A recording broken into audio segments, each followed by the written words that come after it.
अरे जाम पर जाम पीने का क्या फायदा, जाम पर जाम पीने का क्या फायदा, रात बीती सुबह उतर जाएगी।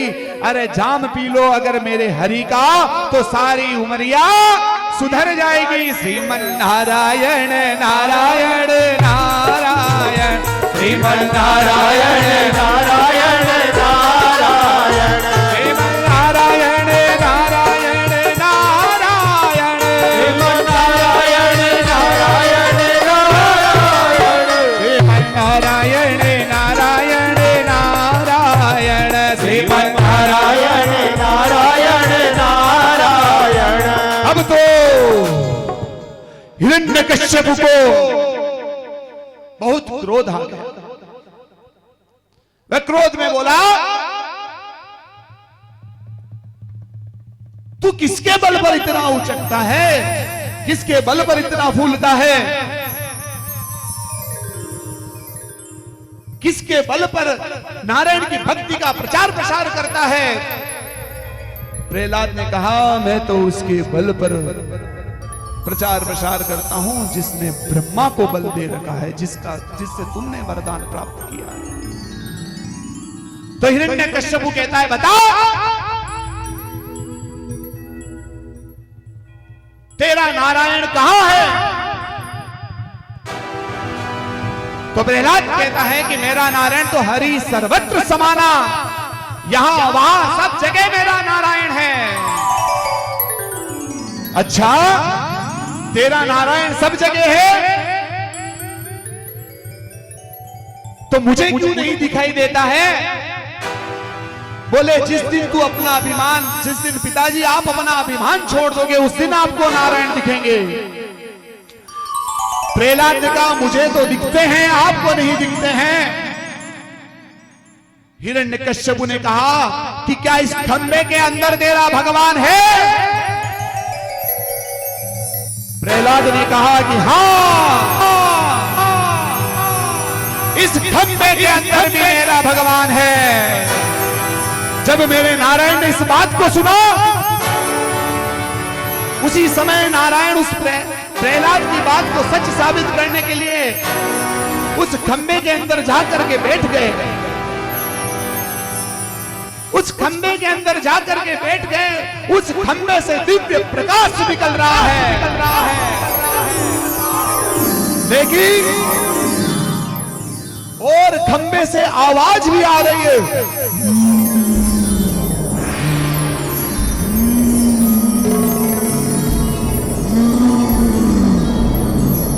लेकिन हिरण्यकश्यप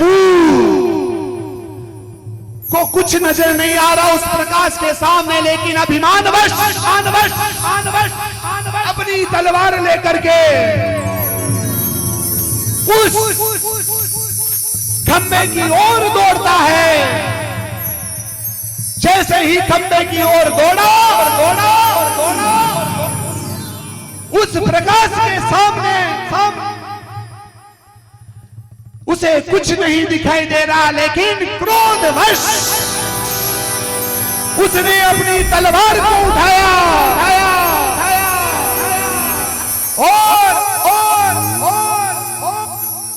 उस खंबे पर प्रहार कर दिया। जैसे ही खंबे पर प्रहार किया, मेरे भगवान नारायण सिंह की गर्जना करते हुए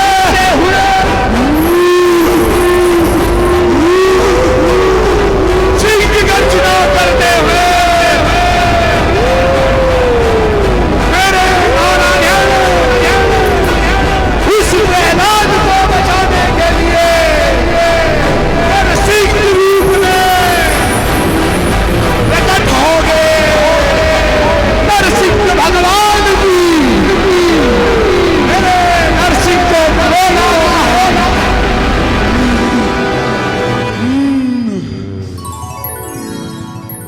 नरसिंह को क्रोध आ रहा है।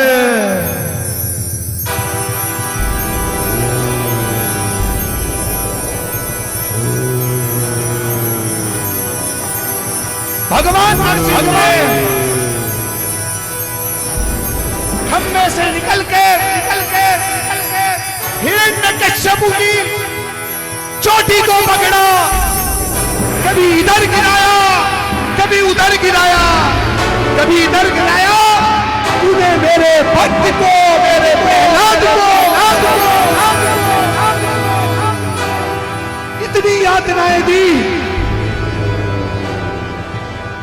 जो मेरे भक्त को दुखी करता है मैं उसे नहीं छोड़ता हूं। भगवान ने हिरण्यकश्यप को चोटी सहित पकड़ा और उसे घसीट करके देहली पर लेकर के गए और बिठा दिया और कहने लगे,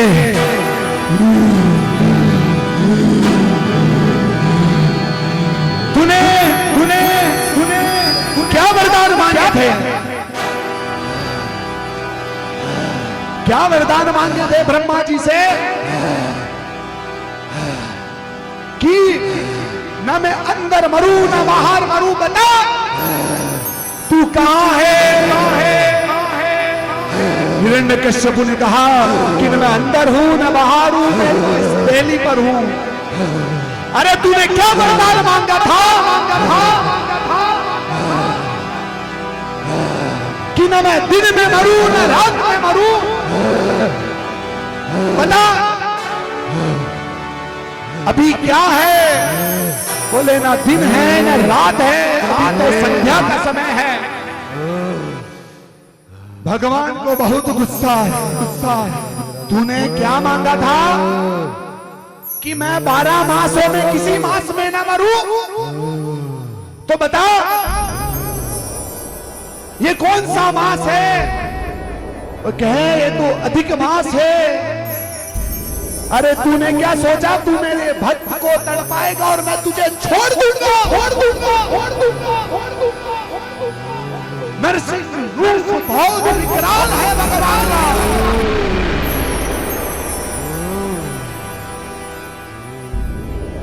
तूने क्या कहा था कि ना मैं अस्त्र से मरूं ना शस्त्र से मरूं, तो ले दे मैं तुझे कैसे मारता हूं। ये जो मेरे नाखून है ना, एक वरदान तूने और मांगा था कि मैं न नर से मरूं न पशु से मरूं, तो देख मेरे सामने कौन खड़ा है, ना मैं नर हूं न पशु हूं, मैं तो नरसिंह हूं। भगवान ने अपने तीखे नाखूनों को हिरण्यकश्यप के पेट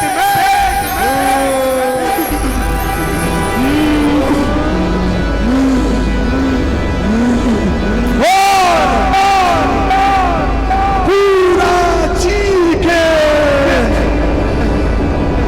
फाड़ दिया।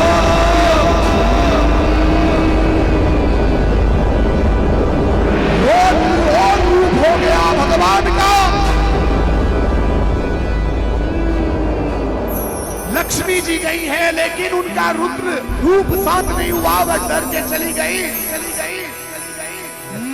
कि ये मेरे भगवान विष्णु नहीं है। तब प्रहलाद जी भगवान की स्तुति करने लगे सबके कहने पर। ब्रह्मा दया सुरगणाय मुनयोपसिद्धा सत्वैकतान्मतयो वचसां प्रवाहे नराधितं पुरगुणै रदुनापि पिप्रू किं तोष्टमर्हति समे हरे गुण।